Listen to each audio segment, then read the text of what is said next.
गुरु भाई बहना लोग के सबके प्रणाम बाप। हरेंद्र भैया 14 वर्ष तपस्या केला तो शिव गुरु के साक्षात लेके अला। शिव गुरु जी हरेंद्र आनंद के 3 सूत्र दिहला।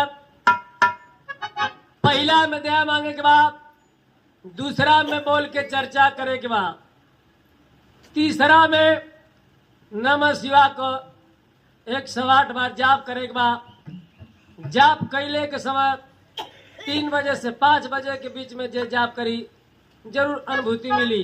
और शिव चर्चा का नियम बा, गुरु भाई बहना लोग 12 बजे से 3 बजे तक शिव चर्चा में जे ध्यान लगाई, शिव गुरु कोनो न कोनो रूप में जरूर मिली हम, चाहे कीड़ा बिच्छी के रूप में मिल जाए, चाहे साधु महात्मा के रूप में मिल जाए, चाहे ऋषि महर्षि के रूप में मिल जाए, बाकी जरूर मिल जाए। तो 3 सूत्र के माध्यम से आप लोग के भजन सुनावत बाड़ी। भजन तो शिव गुरु का रोजा होत बा, और शिव जी के ऊपर के हुए उर बा, उनकर हम भजन सुनावत हई। शिव जी के संगे गंगा माई जी है, थोड़ा गंगा माई का आप लोग भजन सुनिए। आई गीत आप लोग के बीच में YouTube पर जाए बाउंडर म्यूजिक वर्ल्ड, आए गीत के सुना जाए, लाइक और सब्सक्राइब जरूर करिए। हरे शिव के सिरवा मकया सथनवा, हरे शिव के सिरवा मकया सथनवा, जान सगरो जहनवा ना। शिव के सिरवा मकया सथनवा, जान सगरो जहनवा ना। शिव के सिरवा मकया सथनवा, जान सगरो जहनवा ना। जान सगरो जहनवा ना, ए भैया सगरो जहनवा ना। जाने सगरो जहनवा ना, ए भैया सगरो जहनवा ना। सिरवा मकया सथनवा, जान सगरो जहनवा ना। शिव के सिरवा मकया सथनवा, जाने सगरो जहनवा ना। शिव के सिरवा मकया सथनवा, जाने सगरो जहनवा ना। शिव के सिरे गंगा मैया, शिव के संगे गंगा माई, चलली धरती पर हो दादा। चलले धरते पर हो चलले धरते पर हो दादाए। उनके जलवा से कराया सननवा, उनके जलवा से कराया सननवा, जाने सगरो जहनवा। उनके जलवा से जाने सगरो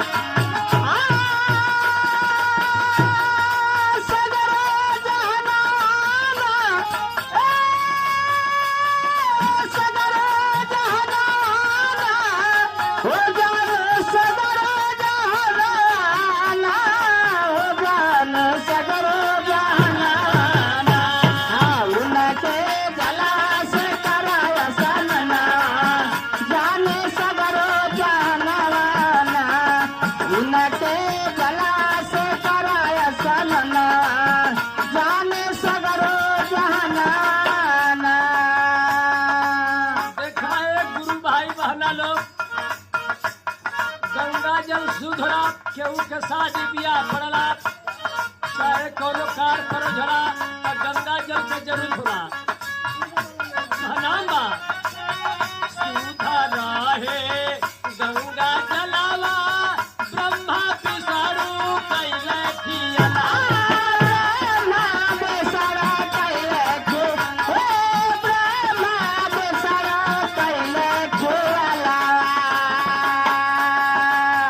भागीरथ के इहो सपना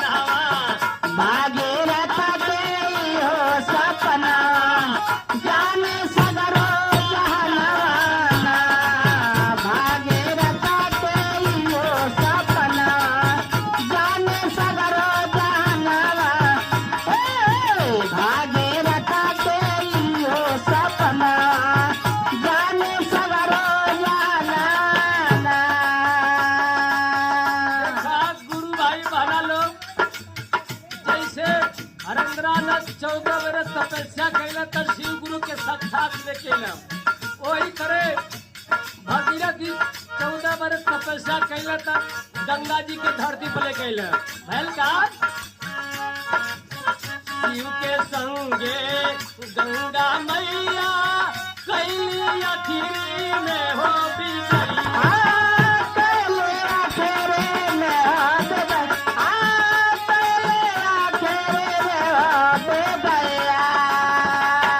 शिव के संगे गंगा मैया सब कर करेली हो बिगैया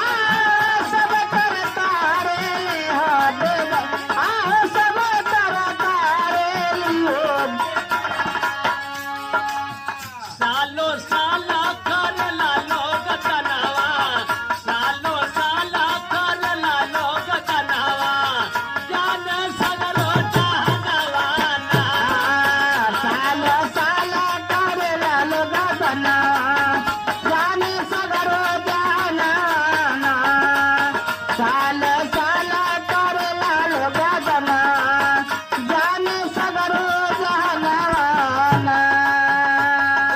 गुरु भाई बहना लोग एक महतारी जन्म मिले तो दूसरा महतारी के लास्ट में दाह संस्कार होला हम मलाह गुरु भाई आवेला हमने भिक्षा देवला तो हर साल गंगा जी के पूजा होला गंगा शिवा के भजन गाई जहाँ चर्चा होला हम जाई